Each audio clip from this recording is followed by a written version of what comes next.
touche au déficit de la sécurité sociale. Et ma question porte sur le fait de savoir si au moment où vous arrivez à Matignon, vous avez à préparer le premier PLFSS 2023,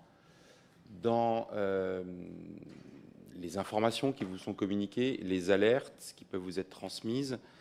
figure la question de ce qui est désormais établi comme l'origine majeure du déficit de la sécurité sociale depuis quelques années, à savoir la décision de financement parfaitement légitime de la revalorisation des salaires pour les personnels soignants, le Ségur de la santé, dont le montant a progressé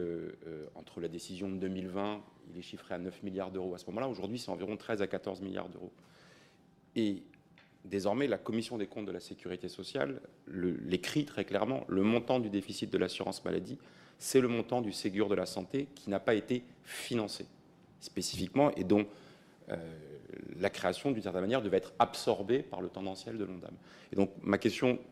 simple, c'est est-ce qu'à un moment donné, c'est un sujet qui, dans ces termes, vous a été évoqué? À savoir, vous avez à préparer un PLFSS qui, sur lui de 2023, est à maturité désormais sur le Ségur de la santé, puisque les extensions progressives, la Forcade et autres sont établies. Est-ce qu'à un moment donné, on vous dit on a un problème de recettes en face de ce Ségur de la santé qui va se faire au détriment du tendanciel, du reste du tendanciel de l'ONDAM? Est-ce que la question vous est posée en ces termes? Alors, la question ne m'a pas été posée dans ces termes, mais on a évoqué les prévisions du ministère de l'économie. Pour moi, on a un sujet d'analyse qui doit tous nous interpeller, qui est comment peut-on dépenser 65 milliards d'euros de plus dans la santé entre 2017 et 2024, et je n'ai pas le chiffre 2025, mais sans doute on est à 80 milliards d'euros de plus, sans que la plupart de nos concitoyens aient l'impression que le système de santé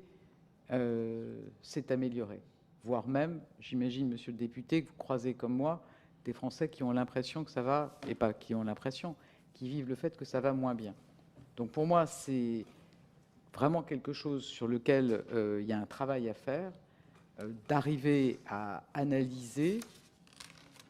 où sont ces postes de dépenses supplémentaires.